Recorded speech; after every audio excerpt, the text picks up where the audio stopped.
अब करें क्या, हो गए गुनाह। आप कहेंगे हम कोई पाक साफ सुथरे नहीं, हमारे दामन पर गुनाहों के धब्बे लगे, इतने लगे हैं जिसकी कोई इंतहा नहीं। तो अल्लाह अकबर, अल्लाह अकबर। मेरे आका सल्लल्लाहु अलैहि वसल्लम फरमाते हैं, बस एक हदीस शरीफ आपको सुनाकर अपनी गुफ्तगू मुकम्मल करता हूं। मेरे आका सल्लल्लाहु अलैहि वसल्लम की बारगाह में दो औरतों का तज़किरा हुआ। एक वो औरत जो बेपनाह इबादत, रियाजत, तिलावत ये सारी चीजें करती थी। पूछने वाले ने पूछा, या रसूल अल्लाह सल्लल्लाहु तआला अलैहि वसल्लम, एक खातून है जो नमाज भी बहुत पढ़ती है, रोजे भी बहुत रखती है, तिलावत भी बहुत करती है, कसरत से दुरूद शरीफ वगैरह पढ़ती है, लेकिन उसमें एक गुनाह की आदत है और वो ये है कि वो अपनी जबान से इतनी तेज जबान की है जिससे लोगों को तकलीफ पहुंचाती है। लेकिन एक औरत है, एक औरत ऐसी है जो नमाज तो जितनी फर्ज है उसके ऊपर वो अदा करती है, 5 वक्त की नमाज पढ़ती है, लेकिन बहुत ज्यादा तिलावत नहीं करती, बहुत ज्यादा इबादत और रियाजत नहीं करती, लेकिन गुनाह से बहुत बचती है और अपनी जबान से किसी को तकलीफ नहीं पहुंचाती। सरकार, दोनों में अफजल कौन है? तो मेरे आका ने फरमाया, कम इबादत करने वाली लेकिन ज्यादा गुनाह से बचने वाली ज्यादा इबादत करने वाली से अफजल है। इसलिए याद रखें, ये नहीं कि नेकियों का अंबार भी है और गुनाह का भी अंबार मौजूद हो, नहीं, बल्कि यहां ये जुमला जहन के अंदर महफूज कर लो, जितनी भी इबादतों का अल्लाह ने हुक्म दिया है वो सारी इबादतों का हुक्म हमारी आदतों को बदलने के लिए है। अगर इबादत करके भी आदत नहीं बदलती तो मकसद इबादत क्या है? तो आज इसरू परवर इस्लाह मुआशरा कॉन्फ्रेंस में और फैज़ान कुरान मजीद कॉन्फ्रेंस के अंदर हम ये कोशिश करें कि छोटे से छोटे गुनाह से भी अपने आप को बचाएं। और ये बात याद रखो, जितना गुनाहों से बचोगे ना, अल्लाह ताला दिल को उतना ही सुकून से भर दिया करेगा, तबीयत में करार रहेगा, इत्मीनान रहेगा। और आपको हमको तबाह करने के लिए नंगेपन को आम किया जा रहा है, ताकि न निगाह पाक रहे, न सोच पाक रहे, न लिबास पाक रहे, न बदन पाक रहे। मैं खास तौर पर उन नौजवान भाइयों से कहूंगा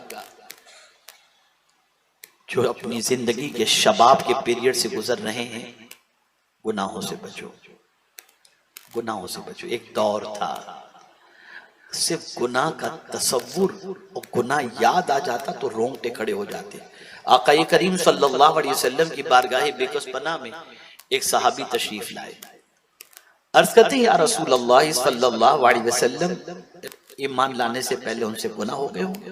तो अर्ज किया, हुजूर मुझसे कुछ गुनाह हो चुके हैं, मैं अगर सही तौबा करूं तो अल्लाह मेरे गुनाह को माफ कर देगा? सरकार ने फरमाया, हाँ बिल्कुल माफ कर देगा, सच्चे दिल से तौबा करो, अल्लाह माफ फरमा देगा। अब जवाब सुनिए, अब दूसरा सवाल सुनिए जो हुजूर से अर्ज करते हैं, या रसूल अल्लाह सल्लल्लाहु तआला अलैहि वसल्लम, क्या मुझे गुनाह करते मेरे मौला ने देख लिया, मेरे रब ने देख लिया?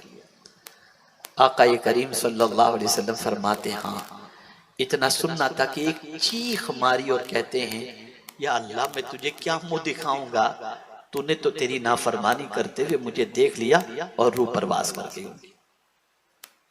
तसव्वुरे गुनाह से, ख्याले गुनाह से इस तरीके से सहाबा लरसते थे, कांपते थे, खुदा की बारगाह में जवाबदेही के तसव्वुर से कांपते थे। मैं आप तमाम से गुजारिश करूंगा, आज ये पैगाम अपने दिलो दिमाग में बिठा करके जाएं, हम कहीं भी रहें, कुछ भी करें, अल्लाह से छुप नहीं सकते, न हम छुप सकते हैं, न हमारी नीयतें छुप सकती हैं। किसी ने पूछा था गुनाह कितना करना चाहिए, तो एक बुजुर्ग ने जवाब में फरमाया था जितना अल्लाह के अजाब को बर्दाश्त करने की ताकत हो उतना गुनाह करो। है हम में अल्लाह के अजाब को बर्दाश्त करने की ताकत? एक सर का दर्द बर्दाश्त नहीं होता तो अल्लाह का अजाब हम कैसे बर्दाश्त करेंगे? और अल्लाह के अजाब के हवाले से मैं आपको बताऊं, अगर सुई के सुराख के बराबर भी अगर अल्लाह जहन्नम के दरवाजे को खोल दे तो पूरी दुनिया जल करके राख हो जाएगी। टेम्परेचर आप देखें, अभी 40 के अंदर ही हालत खराब हो जाती है, बाहर निकलना दुश्वार हो जाता है। क्या हाल होगा उस मौके पर, क्या होगा? अब करें क्या? हो गए गुनाह। आप कहेंगे हम कोई पाक साफ सुथरे नहीं, हमारे दामन पर गुनाहों के धब्बे लगे, इतने लगे हैं जिसकी कोई इंतहा नहीं। तो अल्लाह अकबर, अल्लाह अकबर। मेरे आका सल्लल्लाहु अलैहि वसल्लम फरमाते हैं कि सबसे बड़ा इंतजार अल्लाह करने वाला है, उससे बड़ा कोई इंतजार करने वाला नहीं। किस चीज का?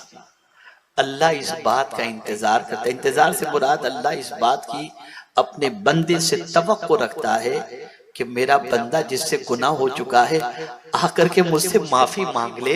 वो मुझसे माफी मांगेगा, मैं उसके गुनाहों को माफ कर दूंगा, माफ कर दूंगा। और ये जुमला अहले इल्म के लिए खास तौर पर जहन में रखने के लिए है। याद रखें, तौबा के आंसू, तौबा के आंसू कितने कीमती हैं आप जानते हैं। तौबा के आंसू गिरते तो बाहर हैं, तौबा के आंसू गिरते तो बाहर हैं, लेकिन सफाई अंदर की हो जाती है, सफाई दिल की हो जाती है। ये कैसा पानी है, निकलता बाहर है और सफाई अंदर की होती है। इसके तौबा करो, रो, गुनाहों से माफी मांगो अपने रब की बारगाह के अंदर, सजदा करो अल्लाह की बारगाह में, अर्ज करो मेरे करीम आज तक के किए हुए गुनाहों से मैं सच्चे दिल से तौबा करता हूं। और जब कोई बंदा माफी मांगता है तो अल्लाह फरिश्तों से फरमाता है मेरे फरिश्तों ये मुझसे माफी मांग रहा है, ये जानता है कि मैं बहुत माफ करने वाला हूं, फरिश्तों गवाह हो जाओ मैंने इसके गुनाहों को माफ फरमा दिया। इसलिए जरूरत है दामन पर लगे हुए गुनाहों के धब्बों से तौबा करो, ज्यादा से ज्यादा गुनाहों से बचो, ज्यादा से ज्यादा अल्लाह की नाफरमानी से बचो। इस दुनिया से जाना है और याद रहे, बंगलों में रहें, पैलेस में रहें या कहीं भी रहें, फ्लैट में रहें, विल्ला में रहें, कहीं भी रहें, लेकिन मरेंगे तो कब्र तो सिर्फ मिट्टी ही की होगी, कब्र सिर्फ मिट्टी ही की होगी। दुनिया में कहीं भी रहें, लेकिन जाएंगे तो हमारी कब्र मिट्टी ही की होगी। सिमिलर, सिमिलर, गरीब की, अमीर की, शहंशाह की, बादशाह की, सबकी सिमिलर। वहां की तैयारी करो। मतलब ये नहीं कि इस दुनिया के अंदर आप बिल्कुल सब कुछ छोड़ छाड़ के बैठ जाओ, ये नहीं। जहां ज्यादा रहना है वहां की ज्यादा तैयारी करो, जहां कम रहना है वहां के हवाले से कम फिक्र करो। इसलिए कि जहां ज्यादा रहना है वहां कोई साथ आने वाला नहीं है सिवाय अमाल के। अल्लाह अज़्ज़ व जल हम सब पर करम की नजर फरमाए और रसूल रहमत सल्लल्लाहु अलैहि वसल्लम की शफाअत नसीब फरमाए, गुनाहों से बचने की तौफीक नसीब फरमाए। तौबा के दो तरीके हैं, एक तो अनजान में गुनाह हो जाए तो तौबा करना, इसके लिए आप अस्तगफिरुल्लाह रब्बी मिन कुल्ली ज़ंबी व अतूबु इलैह, ये एक तौबा का तरीका हुआ। एक जानबूझकर गुनाह हो जाए, जानबूझकर, उसका तरीका अल्लाह ने कुरान में बताया और वो ये दुआ है, रब्बना ज़लमना अनफुसना व इन लम तग़फिर लना व तरहमना लनकूनन्ना मिनल खासिरीन। कसदन गुनाह हो जाए ये दुआ करो, इस्तिग़फ़ार से भी गुनाह माफ होंगे, लेकिन आजिज़ी का पहलू इसमें सबसे ज्यादा है कि बंदा अल्लाह की बारगाह में अर्ज़ करता है मौला मैंने अपनी जान पर जुल्म किया, अगर तू रहम नहीं करेगा तो मौला मैं घाटा उठाने वाले में हो जाऊंगा। इसलिए अल्लाह की बारगाह में तौबा करो, आ जाओ अच्छाइयों की तरफ, बुराइयों से रिश्ता तोड़ो, नेकियों से रिश्ता जोड़ो, अल्लाह की खुशनुदी की खातिर अपनी जिंदगी को कानून इलाही और कानून रसूल सल्लल्लाहु अलैहि वसल्लम के सांचे में ढालने की कोशिश करो। अल्लाह सबसे पहले मुझे माफ फरमाए, साथ में आप सबको माफ फरमाए और पूरी उम्मत मुस्लिमा को माफ फरमाए।